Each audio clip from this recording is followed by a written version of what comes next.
இந்த சமுதாயத்தில் வாழும் ஒரு நல்லவன் என்றாவது ஒரு நாள் அநீதம் இழைக்கப்பட்டு பொங்கி எழக்கூடிய நாளில் கெட்டவன் என்ற பெயரை எடுக்கிறான். ஆனால் மொத்த சமுதாயமே இவன் கெட்டவன்தான் என்று ஒதுக்கப்பட்டு அவனை படுகொலை செய்த பின்பு அவருக்கும் நல்ல மனது நல்ல ஆட்சி இருந்தது என்பது தற்போது வெளியாகியுள்ள தகவல்களின் மூலம் உறுதியாகிறது. அரபக புரட்சியை பற்றி ஞாபகம் இருக்கும்.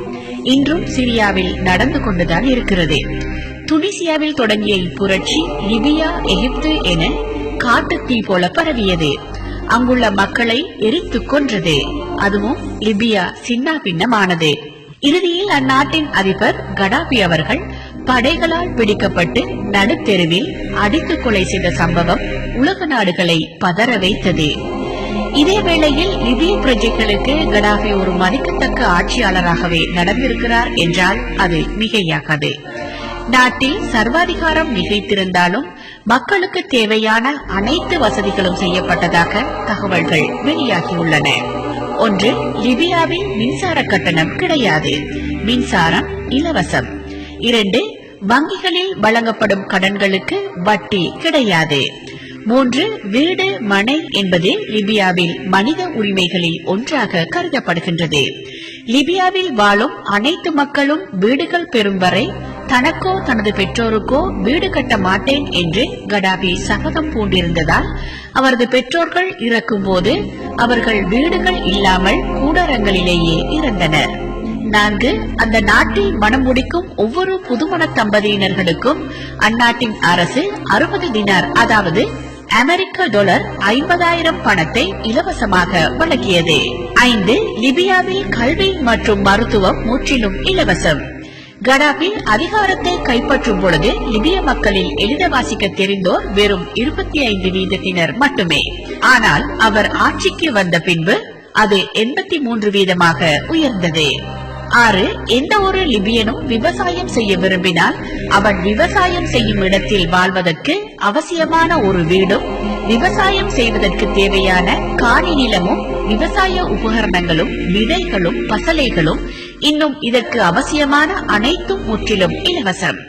7, லிபியர்களுக்கு மருத்துவ வசதி பெறுவதற்கோ அல்லது வெளிநாட்டில் மேற்படிப்பு தொடர்வதற்கோ வசதி இல்லை எனில் அந்த நாட்டு அரசு இலவசமாக அவர்களுக்கு உதவிகள் வழங்கும்.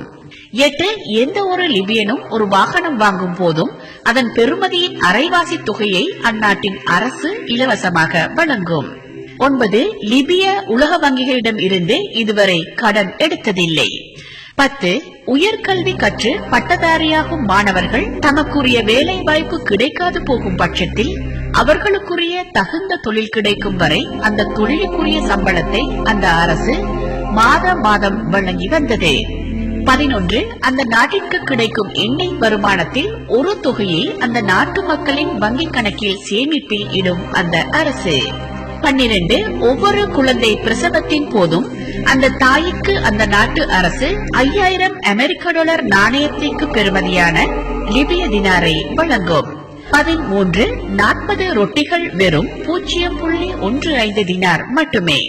14, 25% லிபியர்கள் பல்கலைக்கழக பட்டதாரிகள் ஆவர். 15, அந்த நாட்டில் ஒரு லிட்டர் பெட்ரோலின் விலை வெறும் 0.13 தினார் மட்டுமே. 16, உலகிலேயே மிகப்பெரிய செயற்கையாற்றை உருவாக்கி லிபியாவின் பாலை நிலத்தை பசுமையாக்கியவர் என்ற பெருமை கடாபிக்கு உண்டு. இத்தனை வசதிகளையும் தன் மக்களுக்காக செய்து கொடுத்தாலும் சர்வாதிகாரம், குடும்ப உறுப்பினர்களுக்கு முன்னுரிமை போன்ற தவறுகளால் அந்நாட்டில் புரட்சி வெடிக்க கடாபியும் புரட்சியில் பலியானார். கடாபியின் ஆட்சியில் லிபிய மக்கள் வாழ்ந்த காலம் அவர்களுக்கு பொற்காலம். லிபிய மக்களின் மனங்களை வென்ற தலைவராக கடாபி திகழ்ந்தார். கடாபி மேற்கு மற்றும் அமெரிக்க மேலாதிக்கத்திலிருந்து ஆப்பிரிக்க பிராந்தியத்தை விடுவிக்கும் முயற்சியில் முனைப்பு காட்ட எத்தனித்தார். அதுவே குறித்த அமெரிக்கா மற்றும் மேற்குலக கழுகுகளின் எரிச்சலுக்கு உள்ளாக நேர்ந்தது.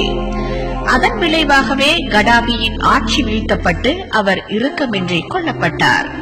கடாபி இல்லாத லிபியா இன்றைய நிலை எப்படி இருக்கிறது என்பதை உலகம் தெரிந்து கொண்டுள்ளது. லிபியாவின் உறுதி வாய்ந்த காவல்காரன் அழிக்கப்பட்ட பின்னால் மிக இலகுவாக அதன் வளங்கள் கொள்ளையிடப்படுகின்றன. ஆளுபவன் யாராக இருக்கட்டும், ஆட்சியின் வடிவம் எதுவானாலும் இருக்கட்டும், அங்கே மக்கள் நிம்மதியாகவும் சுதந்திரமாகவும் வாழ்கிறார்களா என்பதுதான் பார்க்கப்பட வேண்டும். கடாபியின் ஆட்சியில் மக்களுக்கு கொடுக்கப்பட்ட சலுகைகள் போல் எந்த ஒரு ஜனநாயக நாட்டிலும் மக்களுக்கு கொடுக்கப்பட்டிருக்கவில்லை.